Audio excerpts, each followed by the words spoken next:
పెద్దలకి, ప్రజలకి, టీవీలో చూస్తున్న రాష్ట్ర ప్రజానీకానికి ముందుగా నా హృదయపూర్వక నమస్కారం. వేదిక పైన ఉన్న కాకినాడ జిల్లా కలెక్టర్ శ్రీ శ్యామ్ మోహన్ గారికి,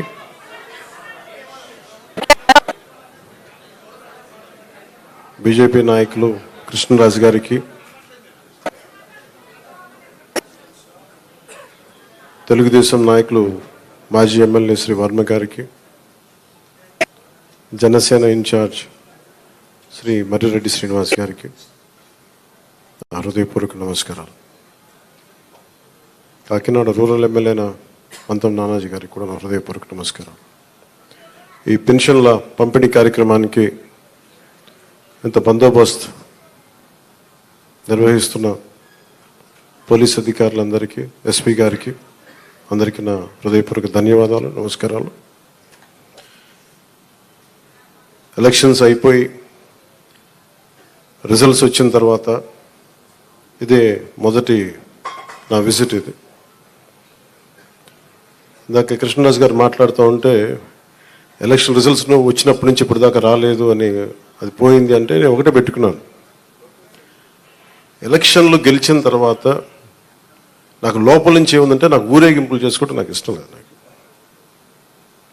పనిలోకి వెళ్ళాలనుకున్నాను. ముందు కృతజ్ఞతని ఎలా చెప్పగలను? ఈరోజు వచ్చి పెన్షన్లు వచ్చి నేను కృతజ్ఞత చెప్పుకోగలను. ఎందుకంటే నేను ఒకటి పెట్టుకుంది ఏంటంటే, ఒక సభ పెట్టాలి అంటే చాలా శ్రమ అవసరం అవుతుంది. ఒకసారి పోలీస్ శాఖ నలిగిపోతూ ఉంటారు. చాలా వనరులు, మానవ వనరుల దగ్గర నుంచి అన్ని రకాల వనరులు చాలా అత్యవసరం అయితే తప్ప అది ముందుకు తీసుకెళ్ళకూడదని అనుకుంటాను. సో ముందుగా నేను ఒక భారీ సభ పెట్టో లేదంటే ఊరేగింపులు చేసుకొని ఇవన్నీ చేయడానికి ఇబ్బంది ఏం లేదు. కానీ చేస్తే చాలా విలువైన మీకోసం పనిచేసే సమయం పోతుంది. పైగా నేను తీసుకున్నవి చాలా కీలకమైన శాఖలు: పంచాయతీరాజ్ శాఖ, అటవీ పర్యావరణ శాఖ, దాంతోపాటు పొల్యూషన్ ఉంటుంది, పొల్యూషన్ శాఖ, అలాగే సైన్స్ అండ్ టెక్నాలజీ. పంచాయతీరాజ్లో దాదాపు 3 చాలా కీలకమైన విభాగాలు ఉంటాయి. వాటన్నిటినీ చదవడానికి, అవగాహన చేసుకోవడానికి చాలా సమయం పడుతుంది. ఆ పరిపాలన అంటే ఆ శాఖ తాలూకు పరిపాలన వ్యవస్థలో అంత అడ్మినిస్ట్రేటివ్ డిఫికల్టీస్ ఏముంటాయని, సో ఇవన్నీ అర్థం చేసుకోవడానికి నేను ఈ సమయం తీసుకున్నాను. ఈ సందర్భంగా నేను పిఠాపురం నన్ను గెలిపించిన, భారీ మెజారిటీతో గెలిపించిన ప్రజలందరికీ నేను రుణపడి ఉంటాను. నేను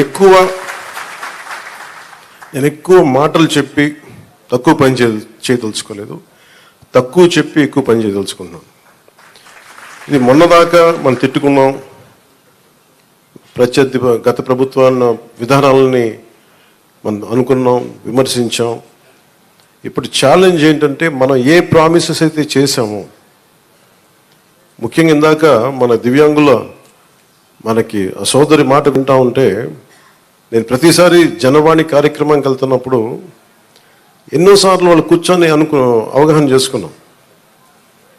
ఈ 3,000 ఇవ్వలేని పరిస్థితులు, ఒకళ్ళు ఇచ్చిన చాలీని పరిస్థితులు. ప్రతిసారి చాలా సందర్భాల్లో నేను చంద్రబాబు గారు దీన్ని చెప్పాను. ఈ అత్యంత వెనకబడ్డ, నిర్లక్ష్యానికి గురి కాబట్టి ఎవరు ఉన్నారంటే దివ్యాంగులే ఈ మన భారతదేశ సమాజం ముందుగా మనం పెట్టుకోవాల్సింది. సో ఆ దాంట్లోనే అదంటే ఆ క్రమంలో ముందుగా ఈరోజు మేము మాట్లాడుకున్నప్పుడు చాలాసార్లు చెప్పాను ఇట్లాంటివి ఉండాలి. అలాగే స్కిల్ డెవలప్మెంట్, ఇలాంటి మీరు చూస్తే మొదటి పెంచిన ఈ పెన్షన్లో పెన్షన్ విధానం గత ప్రభుత్వం మాట్లాడుతున్నప్పుడు, ఇంత కృష్ణరాజు గారు మాట్లాడుతా, మేము వస్తే ఈ పెన్షన్ విధానాన్ని రద్దు చేస్తారు, మేము దానికి కొన్ని ఇంతలు పెంచి ఇచ్చాం తప్ప తగ్గించలేదు. ఇది చాలా ఛాలెంజింగ్, అది కూడా చెప్తున్నాను మీకు. మీ దృష్టికి కూడా తీసుకురావాల్సింది, వైసీపీ ఒక పెన్షన్ మీకు ఇవ్వాలి. మనకి ఏమంటుందని, మనకి ఏదైతే ఇవ్వాలో వెల్ఫేర్ స్కీమ్స్ ఇవ్వాలి, ఖచ్చితంగా వెల్ఫేర్ స్కీమ్స్ చాలా చాలా ఎసెన్షియల్. కానీ దాంతోపాటు అభివృద్ధి కూడా కావాలి.